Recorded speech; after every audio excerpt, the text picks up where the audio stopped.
My name is Scott Rolliter. I'm the instructor up here at Billiard Factory. This is going to be the first of a series of about 8 videos covering kind of an A to Z on pool, sort of a masterclass series. I've been teaching the clinics up here for about 5 years, free clinics every month, and I've done various topics over the years, but I had the idea to do kind of a full encompassing series, starting with fundamentals and ending with safety play, breaking, mental game, kind of covering the whole gamut. We actually got this camera equipment right before the start of the second clinic. You can find the second and third clinic, which we've already filmed on the Facebook page, on Billiard Factory's Facebook page, and they'll also be on my YouTube channel eventually. So this one's going to be a little bit different because I'll be looking at the camera mostly, and there's no audience here, where typically it's more of an interactive format with questions and answers and things like that. But I thought it was important enough to kind of film this first part of the series because I think fundamentals especially are a real critical part of pool, and that's where I see a lot of amateurs and intermediate players and even some lower advanced players where they're kind of going wrong by having some flaws in their game that are prohibiting them from advancing to the next level. So I kind of wanted to cover a little bit on equipment and then cover the 5 main areas. And I guess that's about it. I'll go ahead and get started. I first wanted to talk a little bit about equipment. I get involved in a lot of discussions and even some sort of mini arguments online about this tip or that shaft or that cue, and I just kind of wanted to talk a little bit about that, especially for some newer players that might be watching this. My recommendation is simply to try out a few things and to play with what feels comfortable. There's no magic formula, there's no perfect tip or perfect shaft or perfect cue that's going to make you play better. You definitely want to have confidence in your equipment. You want to have the feel where, the right weight, where the tip feels good to you, it sounds good to you. But I've seen a lot of people online posting about, you should get a super soft tip, you get more spin, or if you get a thinner shaft, it's less accurate. And, these things from a physics standpoint have been proven to be not true. There are very, very, very minor differences in tip hardness as it relates to deflection or relates to spin. And there's also some very minor differences as far as tip shape and the level of accuracy you can achieve. But we're talking like fractions of a millimeter, not something that anyone would notice in their game, especially the people that are typically kind of talking about these types of things. So I generally recommend if you stick within the normal range. So try to get a cue that's, somewhere from 18 to 20 ounces. Again, if you like something a little lighter, a little heavier, that's fine, but try to stick in that normal range. Most people should probably play with like a soft or a medium tip. They hold their shape pretty well, and all tips harden up over time. So a soft tip will end up turning into a hard tip over a period of months or years. So, and that's typically when they need to be replaced. So again, as long as your tip is shaped like a nickel or a dime, and it's not so hard that it's all glazed over and doesn't even hold chalk anymore, you will be able to get all of the spin and all the draw and follow and position and everything that you need out of your cue. I've played with $50 cues that are here in the store. I've played with $5,000 cues. There's no difference as far as accuracy or what I can do with the cue ball. About 5 or 6 years ago, I actually bought about 6 different shafts to try out, and I played with them for about probably 4 to 6 months in tournaments, in leagues, gambling, everything, and I had good success with each one of those shafts at different points in time. And that was kind of my own self-trials to prove to myself that yes, there were differences in deflection, yes, there were some slight differences in the sound and the feel of the cues, but as far as actual execution, or I would say negligible. So I just kind of wanted to put that out there. Again, the low deflection shafts, the carbon fiber shafts that are out there, they're definitely improvements for various reasons. They're not a necessity to shoot high-level pool. Some of the top Asian players in the world are still using standard maple shafts that are not even low deflection and obviously doing quite well with them. But I think the newer modern player. I think the carbon fiber offers ding resistance. It stays smooth all the time. It's warp resistant, or it just and gives you a nice consistent feel all the way around. Certainly low deflection. Even some of the more inexpensive cues have slight upgrades to them where you can get a low deflection shaft, and the low deflection shaft is just going to minimize the range of angle spin that you have to compensate for. So where a regular shaft you may have to compensate up to 2 inches or more, low deflection shaft's going to keep it more in the half range, and so it's just a little easier to get everything right with that. That's about. I'm going to check my list here since I did this 3 months ago originally. Everything. I think that's it for equipment. Again, that was just kind of based on some recent Facebook conversations and people posing questions, and I get a lot of my students asking me, what do you play with, or what kind of tip are you using, and I tell them, but I always explain, look, this is what I like. This does not mean you should run out and buy this tip or this cue or this shaft. So I want to talk about the 5 components of fundamentals, kind of in the order that I think about when you go to kind of grab your cue and go to take a shot. So we'll talk about grip, bridge, stance, your arm, and then your actual pre-shot routine and your stroke. So I want to start off with the grip, which is probably a pretty important thing. My main thing with the grip is not to overcomplicate it. I see a lot of people, they have these sort of funky grips where their wrist is kind of like bent funny and they're having to maintain that angle the whole time they stroke, or they've got these fingers kind of sticking up, or they've got it turned like inward, or they've got it excessively bowed this way. Unless that's a supernatural thing for you to do, it's going to be very difficult to maintain those angles and that tension on the cue the entire duration of the stroke. The way I try to explain it to people is if somebody handed you a cue and handed it to you like this, how would you grab it? To me, if somebody handed me a cue, I'm going to grab it kind of like that. And that's basically what my grip looks like, is that same thing, maybe a little looser, but it's just like a nice cradle. For me, all 4 of my fingers are touching. Some people like having their pinky like off the cue or offset just a little bit. Some people actually like having the cue more in the rear of their hand.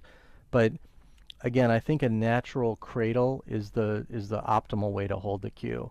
Again, there's some slight differences amongst the pros, but if you pick out the top like 100 pros that you see at these tournaments and see on YouTube, I would say most of them have pretty orthodox grips. Johnny Archer, Earl Strickland come to mind as some players that are a little bowed, kind of this way. And there are some, again, they've cultivated that and honed that, and that works great for them. Back in the day, Keith McCready and some other players kind of had their wrist cocked inward a little bit, and they kept it that way. C.J. Wiley shoots like that too. Again, if that feels natural to you and you can maintain that, that's fine. But I think the vast majority of the players have their wrist fairly flat, so that their arm is basically, their cue is basically bisecting their arm. That way you have a nice natural motion where it stays straight like this. You don't want to end up with a bowed wrist and then be straightening it on the way back and then bowing it on the way forward, or things like that, because as you turn that cue, the tip's going to move. You're going to impart unwanted English, which is going to cause a definite reduction in accuracy. Once you find a grip that you like, and as you begin to play with it, and possibly if it's a change for you, pay attention to the orientation of your knuckles and where the cue is hitting different parts of your hands. If you happen to take a couple weeks off or longer, which some people do, it's helpful to kind of make note of it, even write it down if you're serious about the game, because when you go to pick up the cue again, it can help if you really define where in the hand your cue is resting and what the grip pressure feels like to try to recapture that feeling. For all of us, if we play 10 or 20 or 30 hours a week, that feeling is very natural. But if for whatever reason you have to take some time off from the game, or you start to play once a week, it can be tough to kind of recapture that. I know for me, when I'm holding the cue, I want to feel it kind of in my fingers, kind of in the middle knuckle of my fingers. I just want to feel like it's resting there, and then my hand just naturally comes over, and the thumb just kind of sits here like this, kind of keeping the cue from sliding out of my hand. And I definitely have that feeling of it, of resting in that second knuckle, so that it just naturally wants to come back and forth, and that way there's no manipulation or anything. I think at one point I have notes from years ago where I even think about where my thumb was pointed, because sometimes if I squeeze too tight, it would kind of come across like that instead of pointing down toward the floor. So anything you can do like that to analyze and think about your grip, I think would be a good thing. You can always even prop your phone up somewhere and get in front of it and make some grips and kind of compare yours to what you see people doing on YouTube, and see if there's some, if you have movement like up and down or side to side, you can kind of work on fixing that. I'll kind of show it in this angle so that you can see my grip. But one thing you could do is get down and take your practice strokes and then come really, really back slow. And you can really feel those fingers kind of butterflying out as they release and you come up into the front part of your hand. And then as you come through, you want your hand to release and come back to the back part of the hand. So what you generally want to see when you come through is your knuckles angling down. If they're angled like that, that means you held onto the cue and you likely squeezed the cue on the way through. So you want a nice relaxed finish. I'm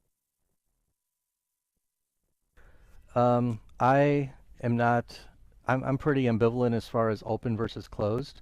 When I grew up playing, almost everybody that I watched and saw on TV or at tournaments were using a closed bridge.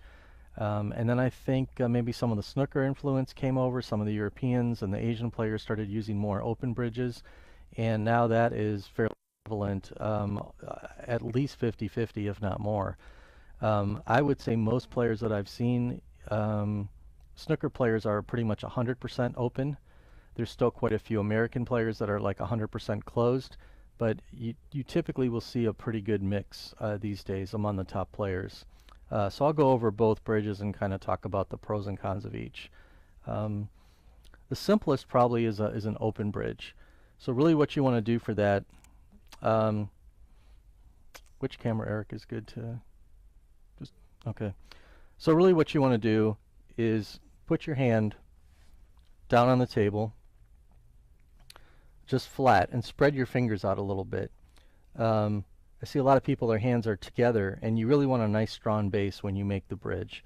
So a lot of times what I tell people to do is just spread their hand out and just kind of squeeze the hand up a little bit, keeping your fingertips on the table.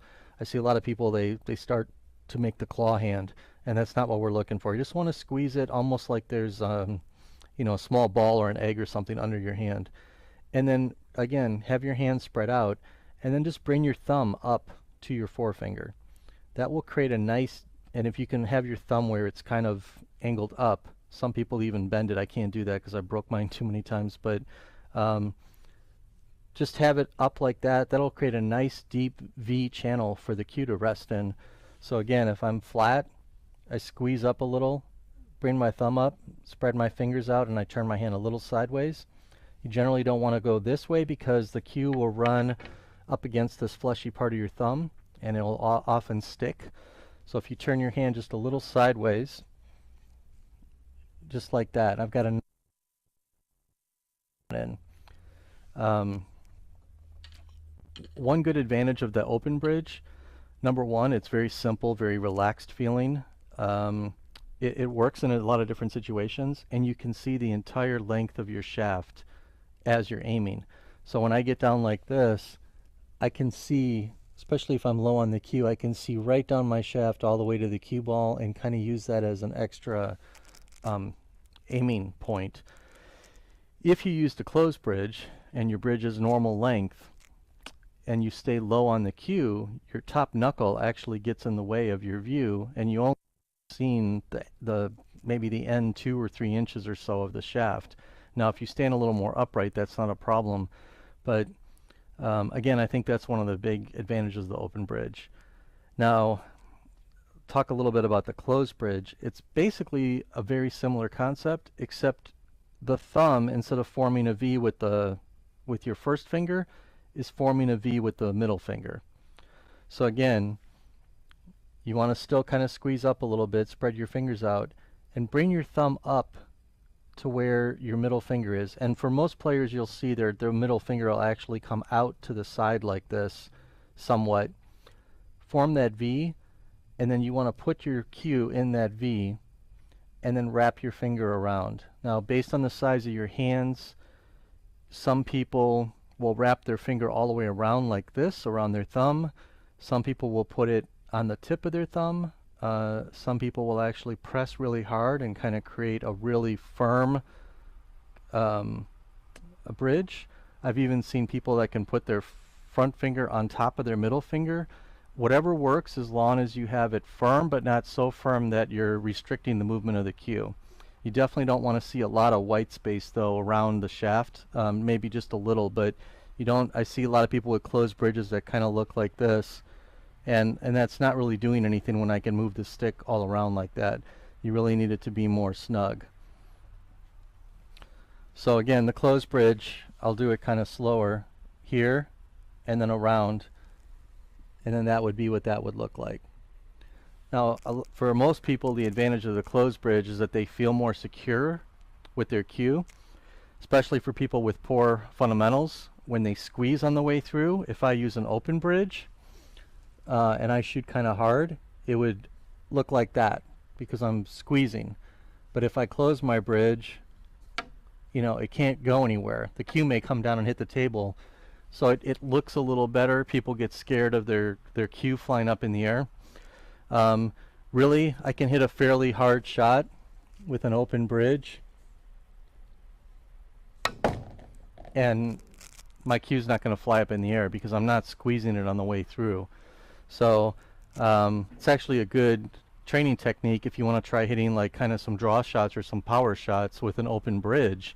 You should see if your cue comes off your hand or flies up in the air. It kind of tells you that you have excess tension in your grip hand.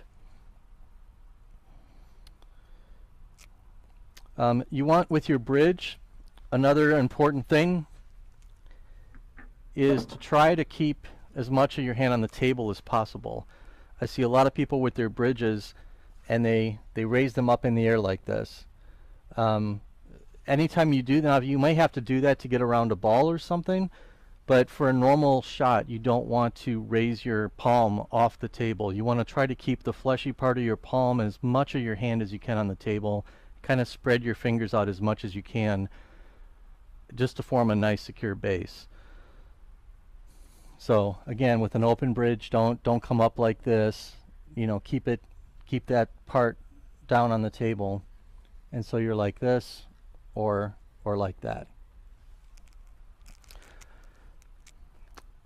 One challenge with the game is we have to make a lot of different types of bridges. So you may be shooting right off the rail. You might be kind of near a pocket.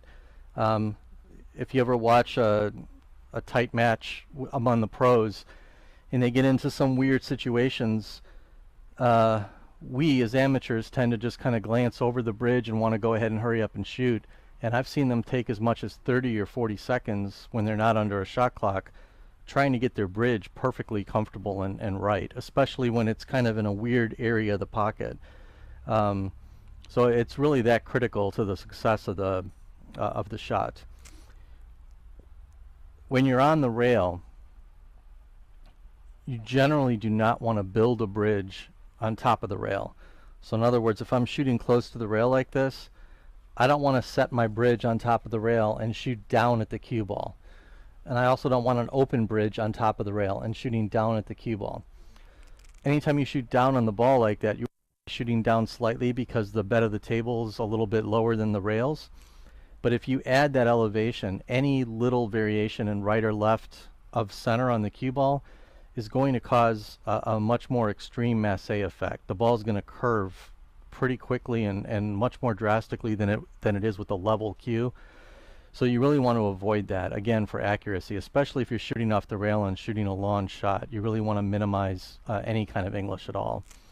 So the way you get around that is two ways. One, you can build a bridge on the back part of the rail. So I've seen people put their fingers like this, or just put their hand here, form that open bridge, and then something like this, where you can see I'm angled down a little, but I'm pretty level with my cue. Even if the cue is on the rail, again, I want to shoot down a little because I don't want to come off the top of the ball, but just something like this would be fine.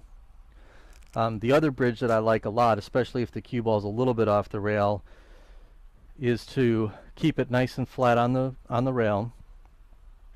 Put your hand next to the cue where your thumb, where it's riding along your thumb, and then move your fingers, your middle finger over as another point of contact, and then push your front finger over and squeeze kind of from the other side. So that way you have your thumb, your middle finger, and your forefinger, and you have 3 points of contact. And that way from here, I have a nice smooth bridge, and there's no extra elevation. And it's much easier and much more relaxed than trying to even do something back here. So I would definitely recommend those types of bridges off the rail. As far as the length of the bridge, I would highly recommend, especially for beginners or intermediate players, to kind of stick somewhere in about 8 to 10 inch range. Most top players have a little longer bridge, and 11, 12, 13 inches sometimes even. You'll see a few even a little bit longer. I think with today's game, like if you're playing 8-ball or straight pool primarily, you could probably get away with even a slightly shorter bridge in the 6, 7, 8 inch range. But I think most players today are more, you know, at least 10. You want to have enough of a backswing, enough of a bridge where you can make a nice backswing and accelerate smoothly into the cue ball, but you don't want it to be so far away like this that you come all the way back and it's really hard to return the tip back to the center of the cue ball or wherever you were aiming. So for accuracy purposes, like I said, it's good to keep it around 8 to 10 inches. On a 9-foot table, the diamonds are 12 1/4 inches apart, so that's a good it's a good way to gauge it if you're looking for like an 11 or 12 inch bridge if you're a better player. If you're trying to do an 8 to 10 inch bridge, you know, grab a piece of paper, put a piece of paper down next to the cue ball where the leading edge of the paper is right here, and then the paper would be like this, and you can form your bridge right at the end of that paper and visually kind of see how long it is, and you can mark it even and build yourself kind of a little practice station to check, because it's very difficult when you're shooting to, especially when you're down in this area. That can look like it's pretty good, but then you get up here and realize exactly how long the bridge can get. The last thing I want to talk about, if we have one, yep, hold on one second.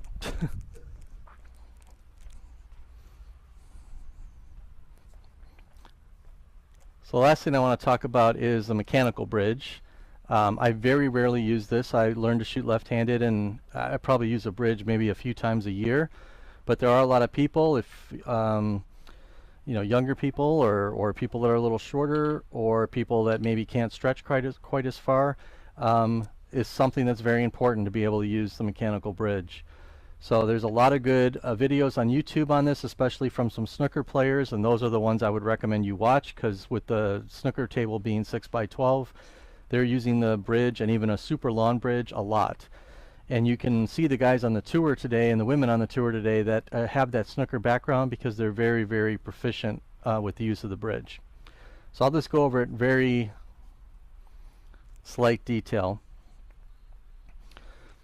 Number one, I would recommend you rest the bridge on the table. I see a lot of people trying to hold on to it. The only time I would recommend you hold on to it is if you're shooting a type of shot where the cue ball is going to come back at you, and you're going to need to move the bridge out of the way, otherwise you'd possibly foul, depending on the rules you're playing with, because the cue ball could come back and hit the bridge. So something you see most people do is actually put the cue in the bridge, slide both things together at the same time, put the bridge down on the table and kind of hold it with your non-shooting hand, and then line up your shot kind of before you get down. And most people, it's essentially a sideways stroking motion. So normally we're stroking like this. With the bridge, we're doing it that way instead, but we still want our arm to be kind of 90 degrees to the shot. So I'm going to hold it kind of sideways and get down here like this. And just take small strokes. Try not to be too far away from the ball. Get it pretty close. And just like this, and down and forward. And like I said, I'm absolutely horrible with this. It's very easy to, for me, what happens is I'll exaggerate, I feel like I stroke like that, like in a semicircle. And so I have to like really concentrate if I do this. And like I said, I do it a few times a year probably. That was a little better. But I almost have to feel like I let go of the cue, otherwise I start to steer it around as I come through. But again, there's a lot of good tips on using it. Nick Barrow and some other of the snooker coaches, they have some great videos on using the bridge and the technique for it. So if you're a person that uses it frequently, I would definitely take a look at that and learn how to use it, because it can definitely save you some shots here and there. Next thing I want to talk about is stance. Again, the way I teach and the way I've learned over the years is there's a lot of different ways to accomplish things. I think there's principles that need to be adhered to, and there's preferences. And in my opinion, a lot of players and some teachers I've run into, they confuse the preferences with the principles, and they want people to do things a specific way because that's the way they do it. And I teach people that are, you know, tall, short, you know, have bad knees, blind in one eye. You know, there's all kinds of different variations that can be out there, and one stance is not going to be suitable for every single person. So you have a wide range of things. The main thing is you want to be balanced, and your stance has to support your body getting into a position where your shoulders and your arm are aligned to the shot. So let me talk a little bit about a couple different types of stances. The first one would be an open stance. And an open stance is kind of what you see the snooker players doing. It's a very traditional stance for them. And that would be where you're square to the shot. So if you see, they'll kind of start with their foot like this, and they'll step in a little bit, and their back foot will be here. Their front foot, so left foot for right-handers, opposite for left-handers, it actually comes almost straight across, maybe just slightly forward of the back foot, and then they bend backwards this way. So that would be kind of an open stance. And it's nice because it does kind of keep everything in line. Most American pool players use what I would call a closed stance, or somewhat of a closed stance, and that's where instead of being square to the shot, you're actually kind of maybe at a 30 or 45 degree angle to the shot. I generally don't promote people trying to be in line with the shot like this. First of all, it's really hard to get your body out of the way, and it's, second of all, I don't think you're very balanced. I could come over to somebody that shoots like this and kind of lightly push them and tip them over, or at least off balance them. So generally you want to see about maybe a 45 degree angle. So again, I would have my back foot here, and I would kind of step into the shot a little bit, and you can see my body would be like at a 45, maybe 50 degree to the shot. And then that way I can kind of bend over and twist and get myself in alignment on the shot. You generally want your back foot to be in line with the shot. I've seen people that have it maybe a little bit over or a little bit on the inside.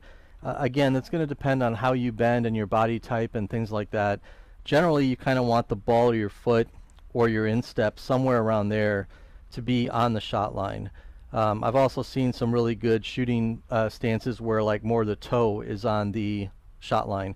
What you want to try to avoid is getting too much toward your heel, because your leg is probably going to get in the way, your hip is going to get in the way of your shot. And that can, if you don't have that freedom there, it can cause you to steer around your body. So again, if I was measuring this, if I look, my front foot is going to be, the ball of my foot's going to be right over my cue, and then I could step in and be pretty balanced and be pretty set to go. The traditional method is to sort of keep your back leg straight and your front leg bent. So that would look something like this. I would come in and straighten my back leg, and you can see I have a bend on my front. There are a number of good players that have both knees kind of bent, like a athletic type stance. I've also seen some mostly taller players that have both legs straight. Again, I think any of that is acceptable. The main goal is to be consistent with it. I think the main reason for the back leg to be straight is it promotes a little bit extra consistency. If I'm shooting with both legs bent and I play in a 6 or 8 or 10 hour tournament, if I get tired, I could slowly start to be bending a little more, and it'll change a little bit where my body's positioned, where if I have that back leg locked, it's always straight in relation to where my hand is. But again, whatever's comfortable. I've worked with a lot of people that straightening your back leg a lot of times will also rotate your hips out of the way a little bit. But I've worked with people that have bad knees, and it's painful for them to straighten their knee, so they have to kind of get into that position in a different way. Another thing I see people do when they're shooting, I'll kind of demonstrate it this way, is they get kind of crowded and they kind of come down on the shot with their shoulders sort of square like this. And if you see what that looks like, my hand is really close to my body, and usually my shoulder is way over here. Ideally, the shoulder and the upper part of the arm should be over the cue. So a couple different ways to accomplish that. You really want to feel like you're like drawing a bow. And if you see, if I sit like this and I'm looking at the shot, if I go like that, it brings everything in line to the shot. So it does hurt a little bit when you're not used to doing that, especially if you're trying to stretch in that position. But that's really the feeling you want to have when you're stretched out, is to get this hand, your bridge hand, straight and sort of pull back on this a little bit. That will pull your shoulder over the cue. So something like this. And for you to do that, a lot of times you kind of have to bend from the waist and go this way, and then kind of bend over the shot a little bit, and then your head's got to turn this way a little bit as well to keep that over the cue. So it's not a super natural position for everybody. Some people get into it very easily. I've worked with some beginners that have excellent setups, but then for other people they have to work at a little bit. But it's definitely something that you need to, again, look at it in a mirror, have somebody video you, prop your phone up on the side of a table, and take some views from the front and the back. And again, just compare yourself to the people you see on YouTube. Most of the pros have very good fundamentals, and there's some great examples out there to watch and learn from.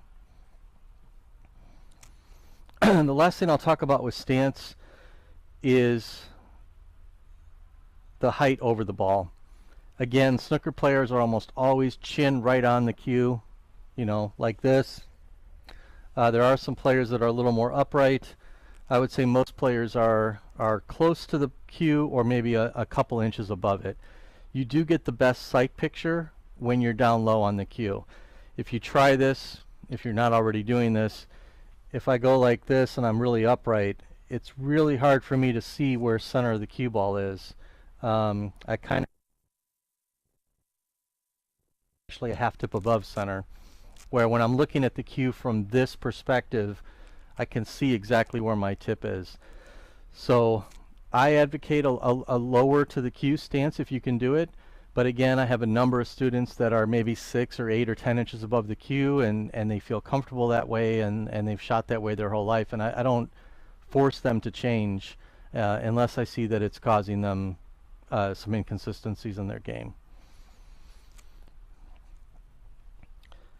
And then this is going into pre-shot routine a little bit in the actual stroke, but I want to mention it here, and I'll mention it later as well because it's that important.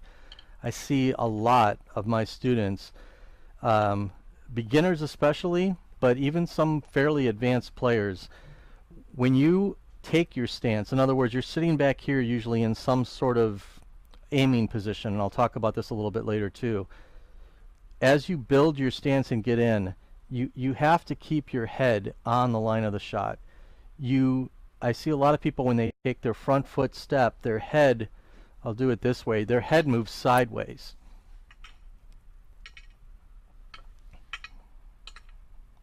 So again, if I have this shot, if I'm standing here like this, when I take that front step, I see them go like this. And now their head just moved like a foot to the left.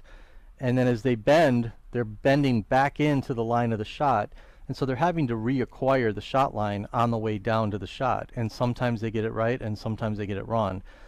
Almost every pro I've ever seen, if you watch, Jerry Bryzeth, who's one of the top teachers in the country, he called it chin lock. If you watch, when I'm sitting like this and I'm looking at my shot, my head needs to be on that shot line the whole way down. Doesn't matter what's going on with my arms, my shoulders, my body, it has to stay on that line the whole way down. So if I start out sort of in the center, that means I have to move in and move my feet underneath me to get my back foot under. Most pool players stand kind of at a diagonal so that they can just sort of step their front foot and come in that way. Other people almost lean over on their right leg. So right now I have my back foot on the shot line. If I stood square, my head's way over here, but the shot line is over here. So I have to kind of stand almost where I can lift my leg up and just have all my weight on my back foot. But now I'm leaned over, so now I can come right down on the shot and be in good position.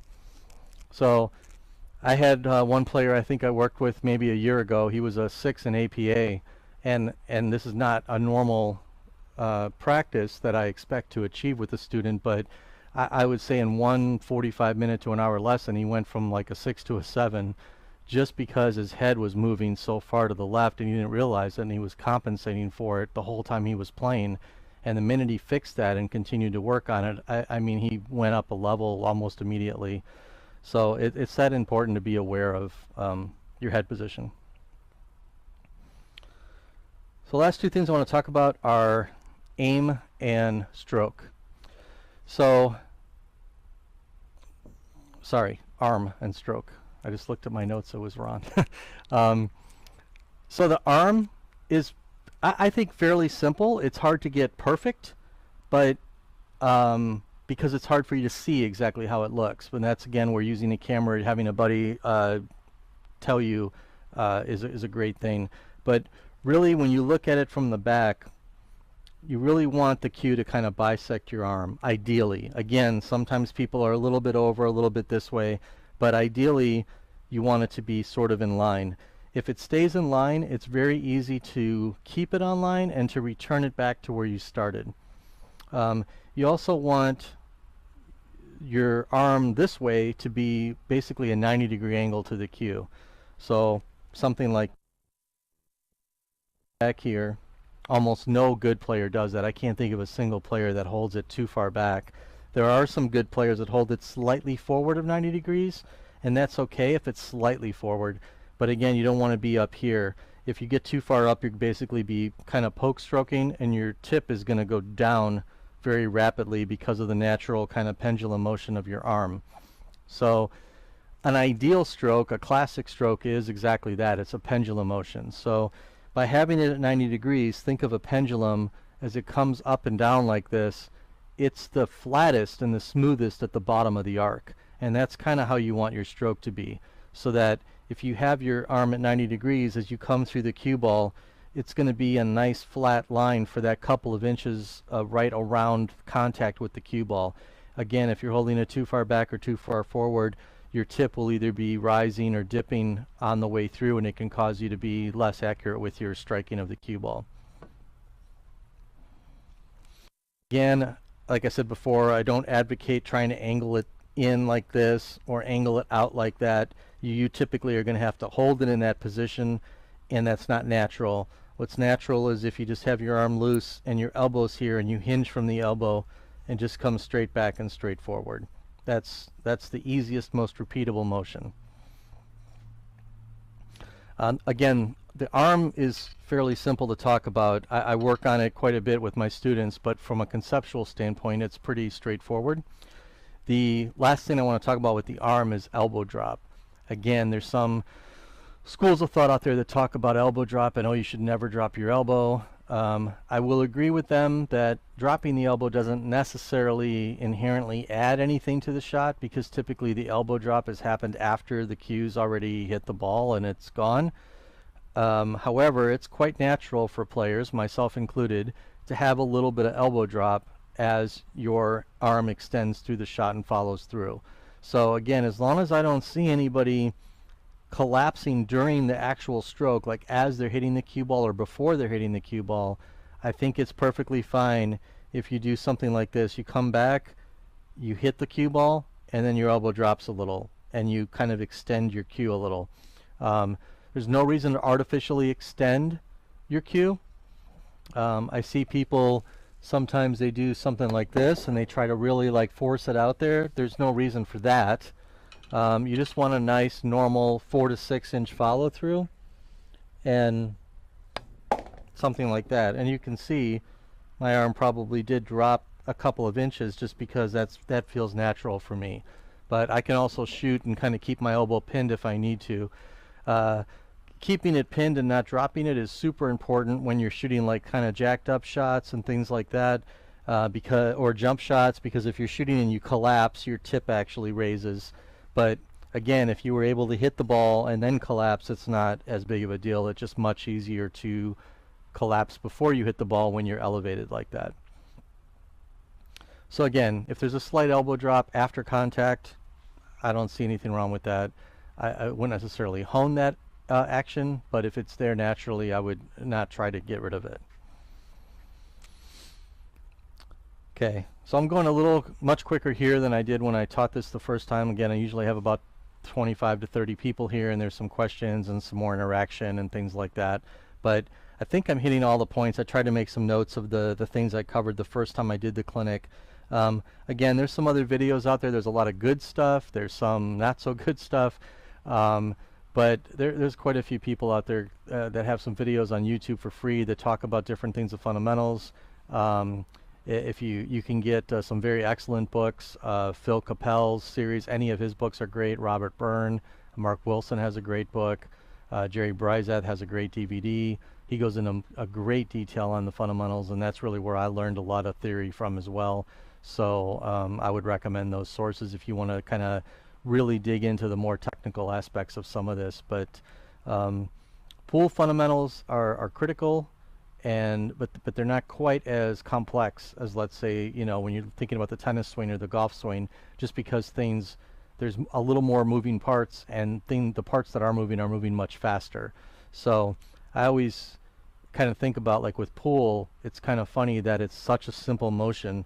I mean, once you have this framework, you're just pulling your hand back 4 to 6 to 8 inches and then just kind of throwing the cue forward. And it really is more of a throwing motion. It's not a driving motion with the hand. It just pull back and let it come through.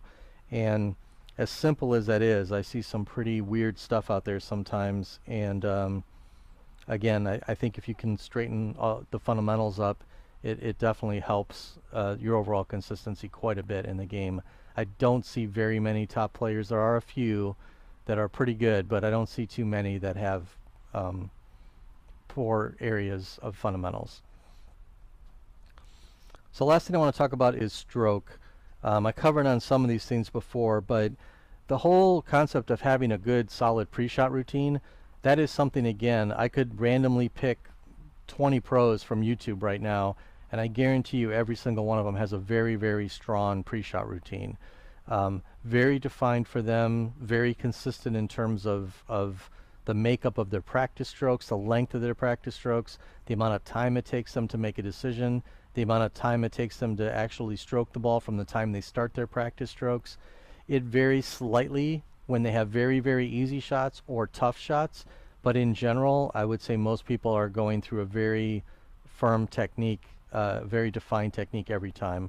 Certain players like Jasmine Ocean, if you watch her, she settles, pauses for a little bit, she takes 3 practice strokes, pauses, and then shoots. And it doesn't matter if it's the easiest in the world or the toughest shot to win a major tournament. It's the same exact disciplined routine every time. Most players aren't quite that disciplined. They have some variation, but again, you have to have a very, very strong framework. Pre-shot routine is something I've played with a lot in my career playing. I'm a perfectionist, so I'm kind of never satisfied, always wondering if I did this or did that, would I play a little better? So I've tried every combination I can think of holding the ending, taking 4 practice strokes, 2 practice strokes, long ones, short ones, pause. I've tried everything. So I think I'm fairly good when I'm working with my students in that area to try to help them hone their own personal pre-shot routine and do what makes them shoot the best, which really you want kind of a relaxed focus. You don't want such a quick routine. If your normal pacer on the table is to kind of walk kind of quick, then your pre-shot routine should probably be kind of quick as well. If you're kind of a slow, methodical person, then your pre-shot routine should be kind of slow and methodical. I don't find too many people that kind of have a hyper type personality that have a really slow pre-shot routine or vice versa.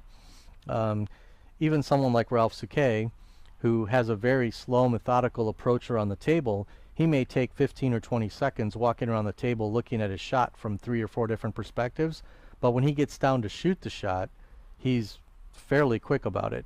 So he just found over the years that he likes taking that extra time to kind of feed all that information into his brain before he shoots a shot. And I think for him it helps him minimize some of those silly mistakes that we all make.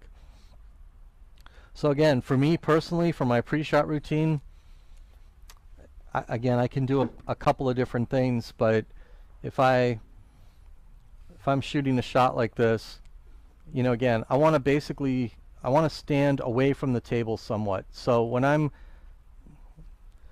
let's just say I have something simple like this, these 2 balls. So all I really need to do is make the 4 ball and just follow forward a little bit to give myself a little better angle on the 5.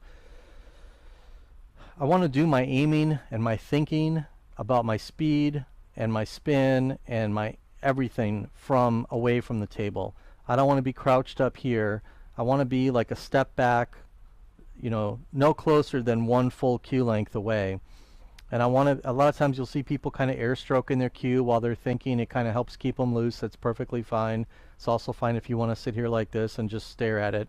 But in general, you don't want to get too sedentary and just kind of stagnant and looking at something. You'll see a lot of players, they chalk their cue, they walk around the table like this, and they come back. I find that if you stand still for too long, it definitely can increase your nerves over the shot.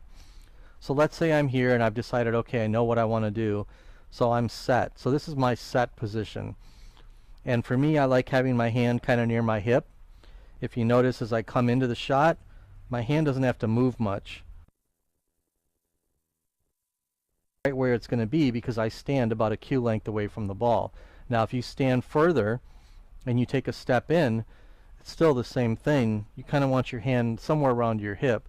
I don't see too many people holding their cue out like this or that away from their body, and when I see my students do that, I do encourage them to try to get it down somewhere around here, kind of a relaxed manner, because it just adds to that consistency. The whole goal of the pre-shot routine is if you're standing here and you visualize that line and you have your aim perfect, is getting your body to wrap around the cue and to get the cue on that line. So if I were to put my cue like this and I can see, okay, that's the line, I have to now get from a standing position to a crouched in position around my cue. And the better I can do that and the more consistently I can do that over and over and over again with practice, it really minimizes mistakes. You automatically get on the line. You don't even have to think about it. So when I'm here, I want to kind of set, and then when I come in, a lot of times people will set at the cue ball before they take any practice strokes. I've also seen some players that kind of start stroking right away. Again, either one's okay. Me personally, I've tried both, and I like to have a slight pause at the cue ball. I find if I start stroking, it's a little too easy to end up pointing a slightly different direction than I started with. Realize it and end up, for me, losing a little consistency on the shot. So for me, when I come in, I'm like this. If I'm hitting center ball, I want to make sure my tip's at center ball before I make any strokes. So here, and then I might make 2 or 3 strokes and pause. You might want to take 1 or 2 more, whatever your rhythm is. but you want to have a nice set pause before you take your final stroke. That is almost always universal among top players. Efren's one of the most famous ones that did not typically do that. He would almost launch into his final stroke after one of his warm-up strokes, but again, that worked for him, and he did it that way for years and years. You certainly won't want to change that. But for most people, you want to set pause before you take your final stroke. So again, I would come down, take a couple strokes, confirming my aim, kind of loosening up my hand, whatever my routine is, pause, and you want to come back and stroke forward. And you want to pause at the end as well. Especially when you're learning the game, you want to kind of freeze a little bit at the end. You want to watch and see, did my tip go to the left? Did it go to the right? Did it come up in the air? Did I feel my hand flinch? Did I make the ball? Did I miss it to the right, miss it to the left? All that feedback is going to help you develop your game. If you don't pay attention to your misses, you don't try to analyze your misses and critique what you did, it takes much longer to get better at the game.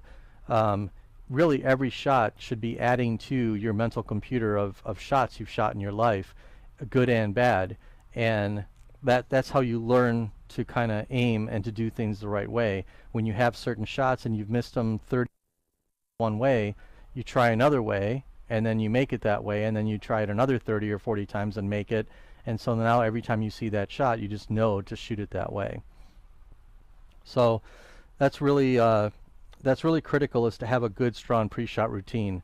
Again, and that starts with standing behind the table, taking in all the information, walking the table if you need to. If I had a shot,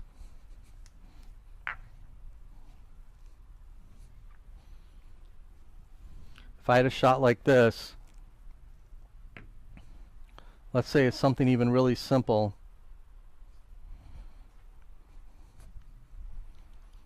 Shooting these 3 balls in order, and let's say I land it right here, and I get down and I come down and I shoot this ball. I'll go ahead and do it, and I just stop thinking, oh, this is easy, and now I walk around the table and realize that I have the wrong angle on the 5 ball. I need to be down here, and now I have to swing the cue ball all the way around the table to get down for the 6. Now I can do that. A beginner or intermediate player may have a difficult time doing that, making the ball and getting all the proper spin without scratching and the right speed and all of that. But even though I can do that, I really don't want to have to do that if I can avoid it. So again, when I have good players, as they play, they learn when they need to kind of walk the table, what types of things they need to be looking for. So even though I'm pretty straight in on this ball, I want to come over here. And again, I could be grabbing my chalk, I could be chucking my cue. I want to come here and look at where my ghost ball position is if I stop the ball. And I can see I'm on the wrong side. So I'm going to look where I want to be. Some people, you'll even see them put their stick down on the table, which is perfectly fine as long as you don't hit anything. So I'm going to look and say, okay, I want to be like kind of over here. And really anywhere on this side of the line would be fine. So now I know when I hit this shot, I need to cheat the pocket just slightly and roll up about a foot so that I can get an angle on the next shot. Okay, so now I got above the ball enough to where now I have an angle where I can come down for the 6. So just that extra probably 6 or 8 inches I traveled made that shot much easier than having the ball all the way around the table, especially if there's other balls in the way. So again, sit back here. Let's say these were my last 3 balls like this, right? This is a fairly simple pattern, but again, if I'm back here, I don't just want to launch down into the shot and figure everything out when I'm down. When I'm up here like this, whether I'm stroking or just sitting here like this, I want to be thinking to myself, okay, this is where I want to be, this is the speed, this is the spin, I want to kind of feel that. And so when I get down here, like, this is pure execution phase. All I'm thinking about is just coming back and pushing my stick straight forward. I'm not thinking about any type of spin or re-aiming or doing any of that. I'll talk a little bit about eye patterns as part of the stroke. It's really part of the pre-shot routine. There's 3 main eye patterns. So let's say I'm aiming at this 8 ball. Most people, when they get down, they're looking at, as you get down, you're kind of drawing those lines between the cue ball and the ball. As you get down, most people look at the cue ball. They might look up. As your stick comes back, some people will look up at the object ball, and then as your stick comes forward, they'll look back at the tip. So it's kind of a back and forth motion with the eyes and the stick. Some people will make one full stroke looking at the cue ball, and then one full stroke looking at the object ball, and kind of go back and forth that way. Some people will take a series of strokes looking at the cue ball, and then a series of strokes looking at the object ball. It's good to find method that you can really consciously work on in practice, but get it to the point where it's just automatic and you don't have to think about it.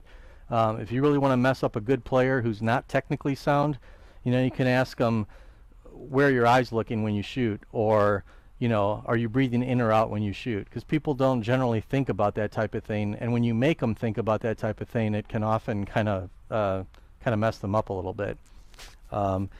I've even spoken with some top pros and had discussions about eyes, and some of the top pros even say, I'm not really sure what I'm looking at, but I know it just sort of happens. And that's really telling me that they're shooting at a subconscious level, which is the best way to shoot, is to get your brain out of the way and just let your muscle memory kind of take over and execute everything. So I get a lot of questions as to what I look at last, or what people should look at last. So let's say I take all my practice strokes, my eyes are bouncing back and forth, I'm looking at everything, so I'm here now and I'm ready to shoot. There's 3 main methods for doing this. One is, again, take all your practice strokes, look back and forth, you're here. Now most people, number 1, they look up at the object ball and then they shoot. So in other words, your final stroke is made while you're looking up at the object ball. That gives you a target to kind of shoot at, and a lot of people are comfortable with that. Some people will continue to look at the cue ball on the final stroke, and this is what I do. So I'm shooting like this, taking all my practice strokes. Right here, I'm on my final pause. I'm still looking at the cue ball. I pull my stick back, and on the back of the backswing, I look at the object ball and shoot forward. On some shots, I will look straight at the object ball, but for me, over the years, I've tried, and I just like having that last focus of the tip being at the cue ball and my tip position. I think in my mind it helps me, it's just a mental thing where it helps me return the tip back to that position. I'm not actually looking at the cue ball contact on the actual strike. My eyes are up at the object ball, but again, it's just kind of a comfort thing. I've seen a lot of snooker players talk about it, and if you watch snooker players, the reason why a lot of them cultivate that long pause at the back is, again, because that's where their eye movement takes place. So they want that nice quiet time for their eyes to lift up and look. The third method is not quite as, I'm not quite as big of a fan of this because it's not consistent, and that is where you're down on the ball and you're looking at the cue ball last, you take your stick back, and then as you come forward, your eyes lift up. I don't like the method because it sort of promotes this kind of action where your head moves. And I have seen some players do it, and if you can move your eyes up without moving your head, then it's an acceptable method. I have heard of a fourth method. I don't think too many people do this, but I've heard of people actually kind of peripherally looking at their stick on the way back, because they peripherally can see if their stick comes back in a straight line, and then their eyes bounce up to the object ball and they shoot forward. But again, I would say to make it consistent, if you want to be traditional with it, I would probably use methods 1 primarily, or 2. So again, the eye movement should be really, you should work on them to the point where they become natural. I talked about this a little bit before as far as the follow-through goes. Again, when you stroke through, you don't want any kind of cinching motions. You shouldn't be lifting your head. You shouldn't be using your shoulder. It should be very relaxed. And again, your goal, once you're all set and you've got your aim determined, doesn't matter if it's a short shot or a long shot, you really just want to come back, swing back, and let that cue come forward in a straight line. So try to think about your grip pressure, try to keep it very relaxed. You know, knuckles should be down like that when you finish, not like that. No twisting, no jumping up, anything like that. Anything you do other than a nice simple pendulum style motion is going to detract from the consistency of the shot. So two other things I'll cover real quick, and then I think that'll do it. I've heard people talk about snapping their wrist for more power, especially on draw shots or certain types of power shots. I don't advocate that at all. It's very, very difficult to snap your wrist and time it perfectly. Now, there are a few pros out there. When you watch them on the YouTube videos, especially when they slow things down, you'll see them come back like this, and you'll see what looks like that. A lot of times that's simply caused by momentum change. So in other words, if I'm holding the cue fairly loose, if I come back 8 to 10 inches and then I start to come forward very quickly, my wrist is so soft, it will automatically sort of have that snapping effect. So again, that's a very natural snapping motion, not something that they're trying to purposely like hold their wrist back like this and go like that. Now, I'm sure, like Shane and some of the other pros, I've seen them, they're playing at such a high level and so many hours per day and per week that they may feel like they can get that little extra zip on the ball by doing something like that. But for most of us, again, I would not advocate that at all. If you keep your wrist fairly loose, and again, not to be super loose, but just keep it kind of supple and relaxed, you will get all the power you need with a natural kind of wrist snap as your arm accelerates through the shot.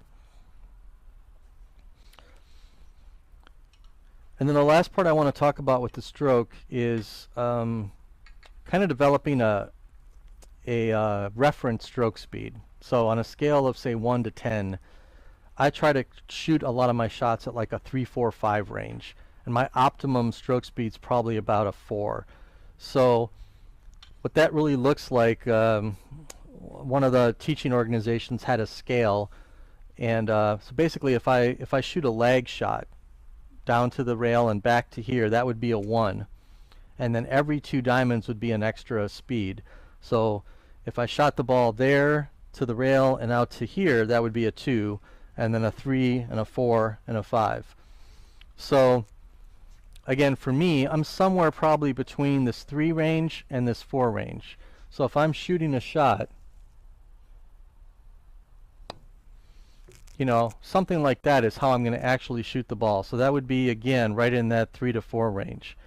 And what that looks like is, again, if I'm shooting this shot,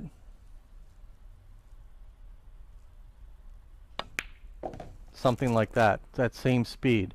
Nice and soft, controllable. There's no reason to develop a real punchy or hard or firm stroke, because if you start doing that on every shot you shoot, you're really shrinking the effective size of the pocket. If you hit the rail or anything on the way in, it's going to cause a miss, especially on a tight pocketed table. Quite often, you are able to use this 3, 4, 5 speed stroke. You know, if I'm shooting this shot and I'm trying to get down here, again, I don't need to overhit this in any way. I can simply come through with a nice, you know, slow speed. And if I maintain my angles like this, then I'm able to shoot another shot and again shoot a very soft speed. Where you start to get into trouble is when you start getting really straight on balls. So, you know, if my next ball is up here, I don't have a choice now to use that nice stroke speed. Now I have to put some power and some spin on the ball. Okay, so now if I hit it smooth, I won't get all the way up there. So I'm still going to try to hit it smooth, but I have to kind of accelerate through the ball a little bit more to get it up in that area of the table.